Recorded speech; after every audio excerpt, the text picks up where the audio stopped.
Hello, everyone, and welcome to another episode of In the Huddle. I'm your host, Claire, joined by a very special guest. We have Coach Kelly from Clemson Women's Rowing. Very excited to have you on the podcast today with us, Coach Kelly.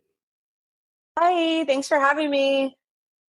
So, Coach Kelly, can you give all of our audience a bit of a background of who you are, your coaching background, your rowing background, where you've come from, and what you're up to now?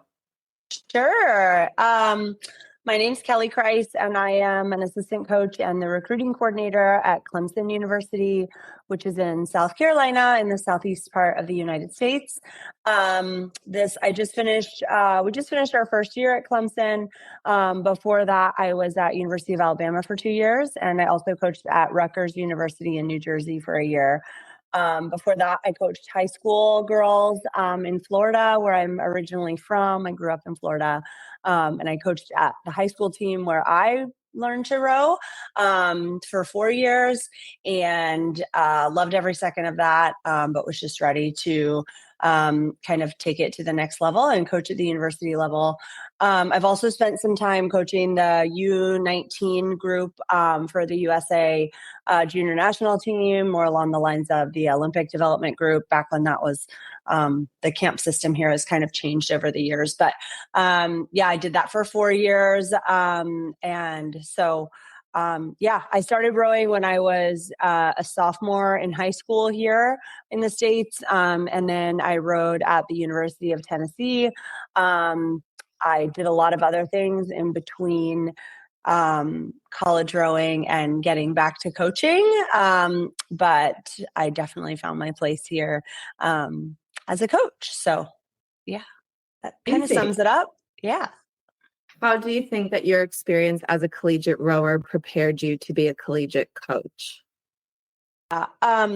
So I think, back when, this is kind of telling my age a little bit. I'm a little bit older. And I think back when I started rowing at the university level, I honestly don't really think I knew what I was getting into. And I loved every second of it, but I didn't realize what a big commitment it was, what a big deal it was. And so I think that there was a lot of learning involved on my part. And I really loved like the school spirit aspect of rowing for a university here. And I took a lot of pride in where I went to school and the team that I represented. And so I think that taking pride in being part of a team is something that I really carry with me into my coaching now. I really love that aspect of rowing, especially here in the States compared to other places around the world. And I try to kind of ingrain that into my coaching every single day because it was such a big part of my experience. And I think that it's important that it's a part of the girls' experience now too. I really like that answer. Being very proud of who you're representing and who you're rowing for is something that I think international athletes sort of understand from their clubs in their different countries. But I think when you get to college, it's like a whole nother level of this is my team, this is who I represent, these are my girls. It's my family. Totally. It's something so much bigger than us. And I think that that's what I like about coaching so much. I mean, one of the many things I love about coaching, but just like, I feel like I'm part of that team too. So being able to kind of provide that and teach that however I can is something that's really important to me. I like that.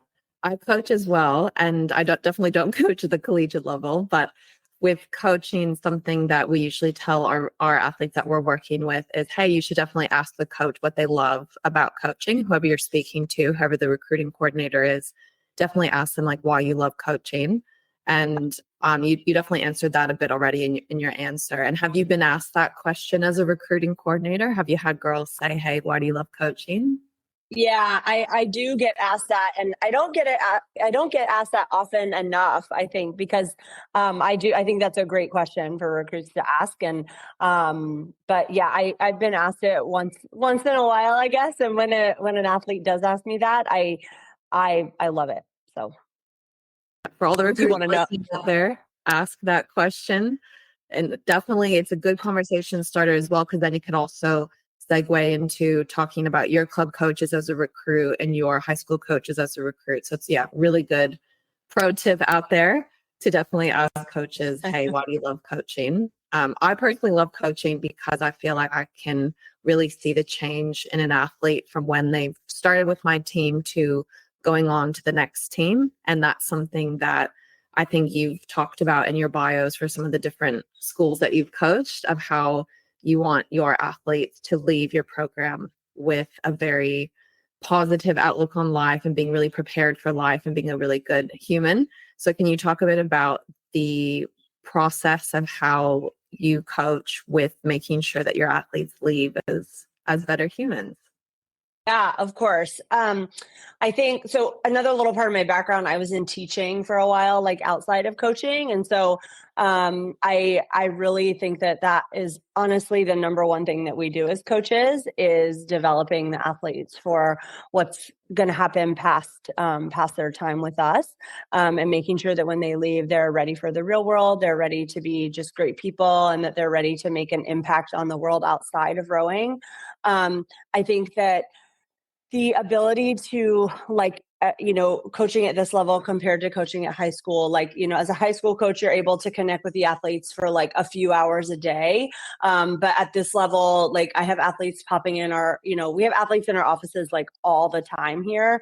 And I think it's something that's so rewarding because I'm able to like talk to them about like their goals outside of rowing and past rowing and things like that. And, I think that rowing, and I'm biased as a rowing coach, but I think that our sport teaches so many awesome lessons about life in general and about how to work with other people and about how to be the best version of yourself, and how to keep working towards like your own improvement, even though you might not always see that improvement on a daily basis, but knowing that in the bigger picture you are getting better at whatever it is. And I think that those are lessons that apply to life like so much. And I think that we have a really unique opportunity as collegiate coaches here to like provide a space for athletes to develop those skills and to feel like they can make mistakes when they're learning those things. Because I mean, when you come in and you're 18, some of them are even 17, like, you don't have that greater sense of like, I'm working for a team right now. And you're very much like you grow up like working for yourself kind of. And so being able to kind of, as another assistant on our team says, though, he always says like to zoom out and like look at it from the bigger picture. And you don't have that ability or that skill yet, I think, when you start at a university. And so I think us coaches are able to create a safe place for the athletes to learn that and to teach that without feeling like if they mess up, they're gonna, we're gonna be mad or whatever it is. And I think that teaching those lessons is just super important.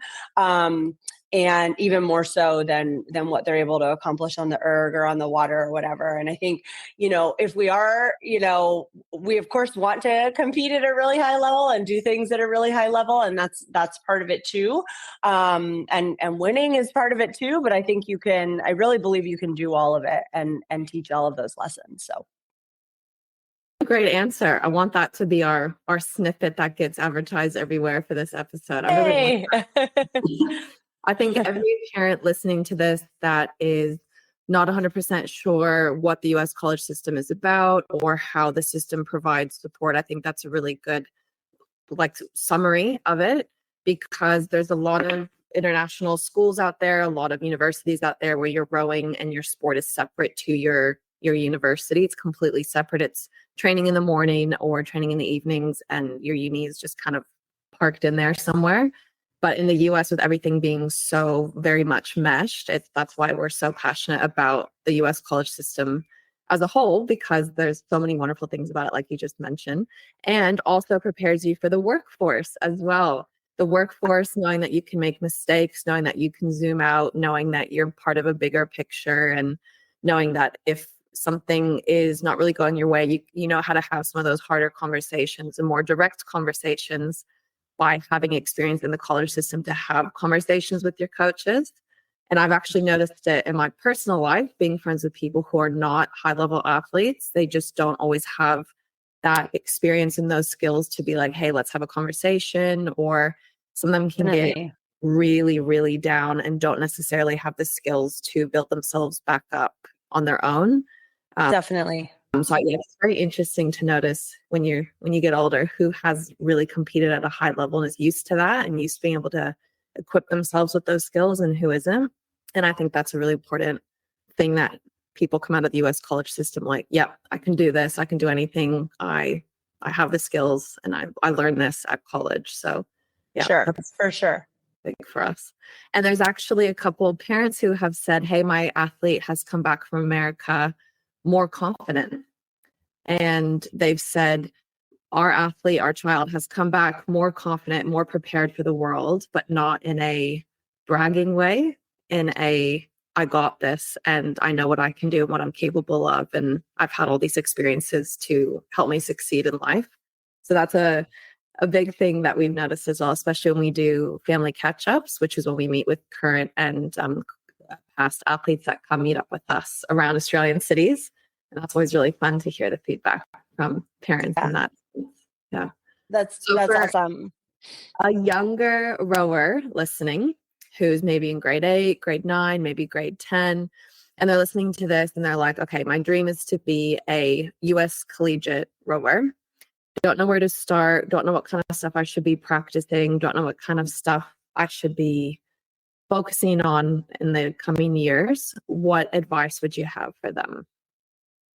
I think at that age, it's really important to develop a love and a passion for the sport, and to see it for the great opportunity that it is to, again, develop those skills of like teamwork, of constant improvement. Because I think, if you do set that kind of goal for yourself when you are younger, but you don't actually love it, then maybe that's not the right goal for you, And so I would just like advise that age group to like just really make sure that you love it, and find ways um to to make sure that it is what you love. So like find ways to be more involved with your team, maybe taking on some leadership roles, maybe asking your coaches questions about their background and seeing if that excites you. I think that rowing on like even little things, rowing on different sides of the boat. And I know that over like in Australia, they do tend to kind of do it all at that age, which is great. Here in the States, a lot of teams, including myself when I coached high school, like they would be on one, row on one side, sweep only. And I think that just, exposing yourself to all aspects of our sport at a young age is really important, rowing in all different kinds of boats. Going to different races, seeing what's happening out there in the older groups and things like that. I think playing other sports and keeping your body, like just developing yourself as an athlete is going to really help as you move forward in rowing, because like the skills that are common to athletes in general, whether that be like work ethic or teamwork or anything. And like I said, I am biased and I do think rowing teaches those skills better than other sports. But I think that those are common to so many sports, and the more you're practicing those skills across whatever sport it is, the better you're going to be in our sport too. And so yeah, I think just taking as much time as you can to really get to know our sport and fall in love with it, and if you're not in love with rowing, then it might not be the sport for you. I knew when I started rowing when I was 15 that like I loved it and I wanted to be there all the time. I wanted to be on the erg. I wanted to see how fast I could get. I wanted to be on the water when it wasn't practice time. And like, I think that if you don't have that love for it, then maybe you don't want to do it for the next 8 years of your life, And so I think just taking opportunities to really get to know it and see what you love about it or what you don't love about it. I really like that answer. And I think we've also had athletes that get into coaching. So a lot of our rowers are coaches as well, which is cool. When they're in high school, they're coaching the younger age groups and their eyes light up when I talk to them about it. Like, oh, how was coaching this morning? Or how was coaching last week? How was your first regatta as a coach? And they've always say, well, every single one of those athletes, they're like, coaching a younger age group has made me a better rower. So Awesome. I think that's really fun to get to hear them talk about that. Awesome. I love that. And with athletes listening to this, it's a very common statement, and we talked about this off camera as well. Every coach I get on the podcast, I always ask the same question, which is, if you have a athlete that says to you, or maybe it's to you hear them saying to someone else, if I'm not going to go Division 1, I'm not going to go to college, or I'm not going to go to America, what would your response be to that statement? Yeah, I think that's such a good question. And honestly, Americans say that too. If they're, if they can't go Division 1, then they're not going to do their sport at all. And I think that is just a way to really miss on what could be a really great opportunity. And I think that whether it's Division 1, 2, or 3, there, if you want to do your sport at the next level, there is a place for you in one of the divisions,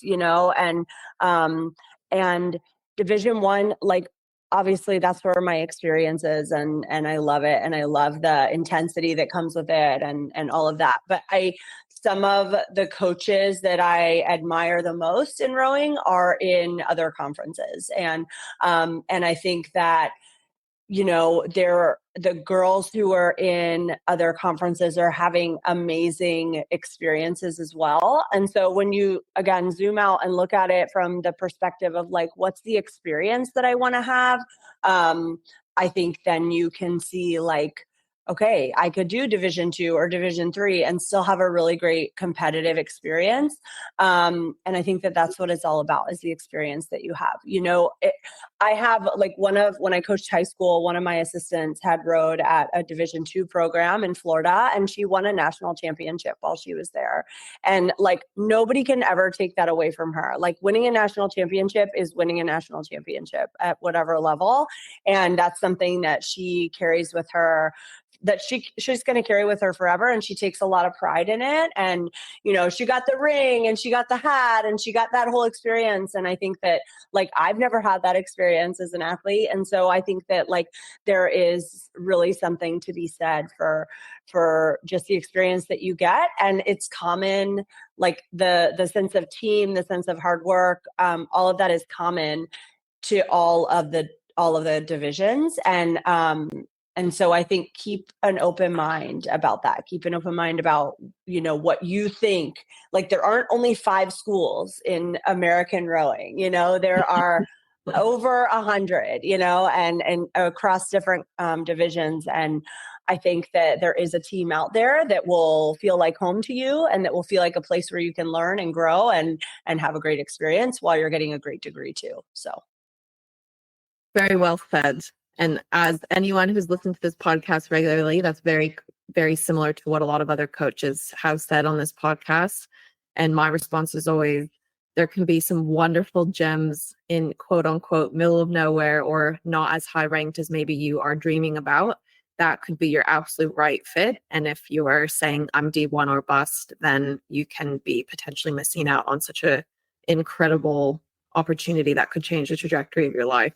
So that's why we do this podcast. We get coaches on to talk about it. And anyone listening, if you're 8th grade rower, 9th grade rower, grade 12 rower, gap year rower, or even if you're not even a rower, please take what Coach Kelly said and have an open mind, and really take the time to be open-minded about who you're talking to, and location-wise and division-wise and everything. Super, super important. If I could say that sentence all day, every day for the rest of my life, I would. So yeah, I know I have a bit of a monotone, but I'm so passionate about that. Like, I'm very passionate about making sure people are not missing out on wonderful places that they didn't even know existed. Definitely. And this time in like 20, 30 years, like, it's not going to matter necessarily. It's like, if you have a degree that you're proud of and you got to have a great experience, then that is what matters, and the lessons that you take away from it are what matters. And so, I think a lot of people get caught up in like what looks good, and like what, well, I'm not a good rower if I don't go to this school or whatever. And it's just not true. So. Yes. And I think as well, internationals unfortunately get a bit of a skewed perception of what is a quote unquote good university. And I actually talk about this in a lot of our podcasts as well, because the the big like department stores here will sell college merchandise, which I think is illegal, and will only have the big name schools. So there'll be Australian companies that will sell like Ivy League merch and the Big Four merch. Like they really just don't ever have different universities offered on these or in these department stores. So naturally, as an international or an Australian, you're looking at these going, oh, well, these must be the only options. And that's why we That's all you know. It's all you know. Yeah, it's all you've seen. So when we go to rowing events, we have our flags, like you saw when you were in Queensland, and we like to have all different flags up there on our tent to make sure that people know that there's lots and lots of universities out there. The big ones, Division 1, Division 2, Division 3, all kinds of different programs. So we're big on that. That's awesome. And I also wanted to chat with you a bit about if you have a rower who has been reaching out to you as a recruiting coordinator across any of the schools that you're working at, just generally like as a recruiting coordinator, what are some green flags for athletes to be doing and things that you've seen athletes do in the past where you're like, wow, that was really good. And then also red flags where you might get an email or a text or a video or something from a recruit and you're like, oh, probably not someone I want to recruit now because of that. Because I know a lot of parents and kids think about this recruiting and they go, wow, there's just so many things I don't know. I don't know what to do. I don't know what not to do. So yeah, any green flags or red flags you could chat about? Yeah, of course. I think no matter where I've been, one of the first things that we say that we like to see in recruits, and this is common among so many other coaches I talk to too, is just like a passion for rowing, and not just necessarily for rowing, but for the constant like getting better, and like a passion for wanting to improve and wanting to be the best that they can, and you can really feel that when you're talking to athletes, like if an athlete tells a story about a race where maybe they didn't win, but they were kind of happy about that because like it pushed them to win the next time around or whatever it was. Like I love that kind of stuff. I love being able to hear an athlete who has a mindset of I'm not necessarily great right now, but I want to get there and I'm really passionate about the getting there. I think that, if an athlete is, because as we are recruiting them also to not only be a rower, but also to be a student at our university. And, universities here hold our student athletes to a really high level. Like student athletes are just expected in general to, they have to do more in terms of academics. Like somebody's always kind of checking in on them academically. And there's more opportunities outside of rowing and outside of the classroom to just like get involved with the school and things like that. And so they're kind of expected to do that. And so, I love when athletes are as excited to talk about a class that they love or the subject that they want to study when they get to university or maybe a project that they're working on. I love when they're as excited about that as they are about rowing too, because, at the end of the day, we really want well-rounded people. We want student athletes who are going to come in and be great students and great athletes. And so I think showing that they're just as excited about getting a world-class degree is just as exciting to me as an athlete who wants to compete. I think, when you can really feel that an athlete holds herself or himself, for the boys who are listening, to a high standard in everything they do. If it's a student who is not just a great rower, but is also, the captain of their team and is also the president of a service club at school and also is on the honor roll at school. And, I love it too when athletes talk about their families or their siblings and that they love, being part of, like, if they can talk really highly about their families and how they grew up and things like that, I love that too. And I think just anything that points to an athlete being well-rounded, but also like just somebody who holds themselves to a high standard in everything they do, I think is those are huge green flags. If they're like in town or we get to meet them, in person, I think and I know this is hard to do when the athlete comes from overseas, but being high energy, being upbeat, having a smile on your face, I think those are huge green flags. I think if an athlete's in town and they don't seem excited about the visit, then you're like, okay, well, I guess they're not as excited about us. And then, that's kind of a red flag, I think green flags are when the athlete like initiates updates. If there's somebody who's like a go-getter, like, okay, I know Kelly's been really busy this week because they've been traveling 4 of the past 5 weeks or whatever it is, but I'm going to text her because she probably hasn't had time to write me back or whatever it is. I love when an athlete is willing to initiate. I think that's a huge green flag as well. Red flags, I think, if talking poorly about their coach is probably a huge red flag. No matter what is going on with the coach, I think that they should always, try to find the positive in it. I'm also kind of the queen of finding the positive in things that maybe aren't so positive. So maybe not to the extent that I would do, but I think you can always like find the positive in things, no matter what's going on with your home team. But when an athlete is kind of talking poorly about their coach or a teacher or whatever it is, that's a kind of a big red flag, I think. And I think, comments like that, they're the most competitive on their team, or they're kind of like the best on their team, or I'm better than other people on my team and they just don't work as hard as I do, or whatever it is. I think that's kind of a little bit of a red flag too, because they might be the best on their team. That's why they're getting recruited. But I think, some of the best athletes that I've seen, a girl that I coached at camp a few years ago, and she's a highly recruited athlete, and she's on a team that has never really done, that much. And she loves her teammates, no matter how slow they are, she's the fastest by far, but she is in love with her team and wanting to make them better. And you can tell, and I think that that's a green flag, as opposed to, oh, well, I'm just here with this team, even though I'm better than everyone. So I really like how you explained the red and the green flags there. I think with technology and the rise of social media and seeing the highlights of everyone's lives, not everyone is showing the work that you have to put in behind the scenes to hold yourself to a high standard in everything that you do. And I think that that's something that I've noticed as well. And, but yeah, I think that's very interesting what you said about you can notice when people are holding themselves to a high standard and speaking positively. And again, like you were saying before, all of that stuff going through the recruiting process, being the athlete, leaving college, all of that is like life lessons, seeing the positive in things, working hard. All of that is why we are so passionate about getting people over to America if they want to go, never convincing, never trying to convince or force, but having people understand that this is a really viable option and a really wonderful pathway that can teach you so many wonderful things about, finding yourself. And I'm getting all philosophical here, but yeah, it's a big, big thing for us to make sure that this exists for people to know about.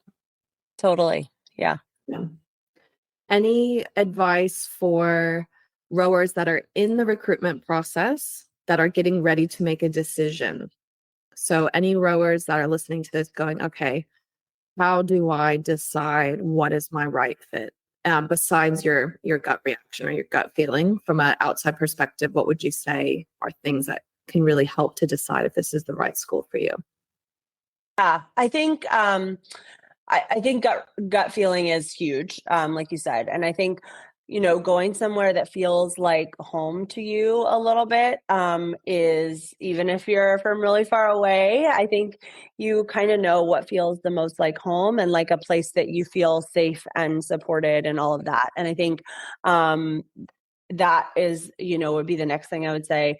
I think finding a place where you feel like you fit in with the athletes on the team is huge, because those are going to be your teammates. And even if you meet athletes on your visit that are not necessarily going to be there when you come in or whatnot, those are still the girls that are bringing in other girls from your class that you might go to, or that you might be a part of one day. And so just being able to really feel like you fit in with the group that you are, that you're with on your visit, and the athletes that you meet. And, generally coaches put you with athletes, or they make sure that you spend time with athletes on your visit that you probably would get along with. And if you feel like, ooh, that didn't like vibe with me or whatnot, then, that's probably a sign that maybe that's not the place for you.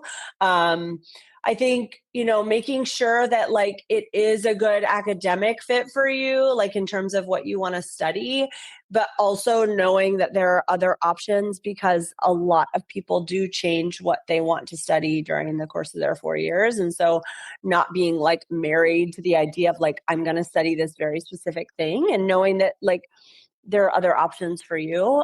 If you do happen to change your mind, I think that's something that should factor into your decision. But I think at the end of the day, it's where you feel the most at home, and where you feel like you can grow as a person and as an athlete while also contributing. I think that either like some people think you either have to be at a place where you're going to grow and where you're going to be challenged a lot, or where you're going to contribute. I don't know if people always realize that you can do both. And I think that finding a place where you feel like you're able to do both is really important. Well said. Great. Well said. I love that. Yeah. There's no just two options of contributing or where you're going to grow. Yeah, for sure. That should be shouted from the rooftops as well. Yeah. And I did want to also touch on your zooming out comment, because I think I'm going to start using that a lot more. So I've noticed that in the recruitment process, people that are doing this on their own, as well as people that have help, as well as people who are younger and getting ready to start the process eventually. I've noticed that a lot of athletes tend to get caught up in the actual process itself, with all of the admin that you need to do and the updates and frustration if their dream school says no, or if they're getting ghosted or things like that. And I've noticed that a lot of athletes tend to get really caught up in that. And I think zooming out is really important, because you can zoom out and go, wow, I'm so fortunate that I'm able to actually have conversations with coaches. This is a viable option for me. I have the potential to get a scholarship and to go over. I have parents who are supporting my dreams and assisting me with this. And like, just, I think it's amazing to think about, hey, let's zoom out and look at the fact that I'm actually in this process, as time consuming or emotional as it might be, but it is so worth it in the end, because you get to zoom out and go, wow, I'm actually about to embark on something incredible. Definitely. And I think the whole process itself is like it's a growing time, and I think you learn, if you're really, putting everything into the recruiting process, I think you can learn a lot about yourself, and you might learn things about yourself in the process that you didn't necessarily know before. And, so a lot of people come into it having no idea what they might want, and then the more that you kind of immerse yourself in it, the more you learn like, oh, that actually sounds more like me than this did, or whatever. And I think you learn so much about yourself during the process. I think too, it's like you said, it's a great opportunity to kind of, not that many people in the world have the opportunity to do that, and to be recruited. And, at the end of the day, I really believe we end up where we're supposed to be. And so if your dream school or whatever, goes to you, like you said, or whatever it is, like, well, it's just helping you get to the right place, and to a place that is more suited for you. And it may be hard to see in the moment, but like at the end of the day, you're going to end up in the right place. And, talking to athletes I've worked with over the years and things like that, they all feel like they ended up in the right place. And even if wherever they're at wasn't necessarily their first choice right off the bat, I think our job too here as, people who are recruiting athletes is to help the athletes, like to guide them to the right place, whether it's with me or not, and I think a lot of coaches, I don't know if every coach has that perspective, to be honest, but I really believe like my job is, yes, to get great athletes into Clemson or, whatever, but it's also to help guide the athletes that I'm working with to like find the right home for them. And at the end of the day, I want like, if like I heard Kevin Sauer, who is like a big, I don't know what the right word is, but he's been a big inspiration to me over the years. He was the coach at Virginia for many, many years. And I heard him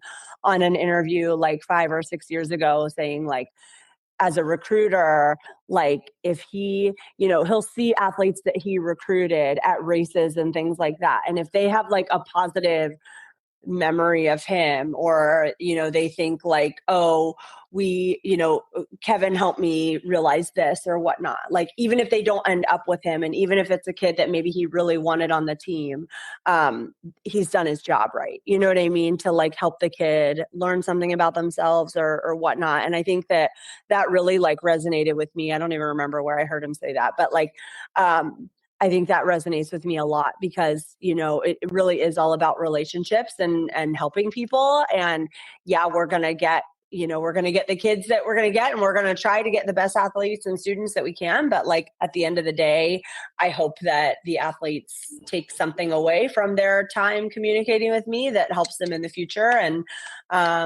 yeah. Like that. And that's also what we do as a company as well. Like we help with all kinds of different stuff from start to finish. And I think even athletes that decide, hey, I'm going to stay in Australia, their parents will usually message us and say, thank you so much for all of your assistance, because we've seen our child grow so much just being involved in actually speaking to coaches, emailing coaches back, getting on calls, getting organized, and being polite and speaking to the most adults they've ever spoken to, like that kind of thing. Yeah. It's hard. It's hard when you're 17 and you're like on the phone with adults all the time. So yeah, it's a big growing process. Is there anything that you'd like to end with that you think anyone listening should know? A rower, a parent, a coach, an Australian high school coach, sports director, anyone listening that you think there should be like a final piece of advice or tips or anything?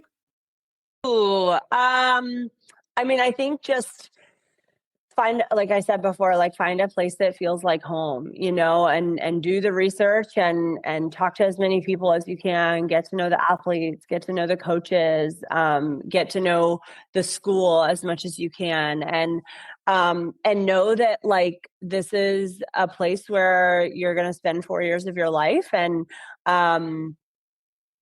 you're going to walk out of university like a different person than you walked in as. And I think that being confident that like, this is a place where you feel like you could become the best version of yourself as an athlete, as a student, as a person.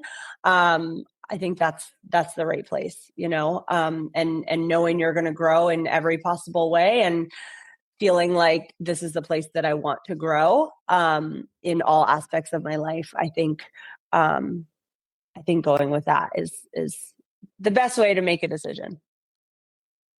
Wonderful. Thank you very much for your time, Coach Kelly. Thank you. Thanks for having me. Yeah. Anytime. We're welcome back to Queensland anytime. You can come chat to us. We'll come to a dam somewhere. Yeah, I loved my time there. So I will probably be back at some point soon. So yeah. Sounds good. For everyone listening, please send us a DM if you have any questions for Coach Kelly. We can pass them along to her. If you want to leave us a review, we would love to hear from you about what you liked about this podcast. Tag your friends, share. And as always, we're open to getting suggestions for who you'd like on the podcast. So message us through Instagram. You can email us for who you'd like to see on the podcast next. Thanks again, Coach Kelly, and enjoy your upcoming summer break. Thank you. I appreciate it.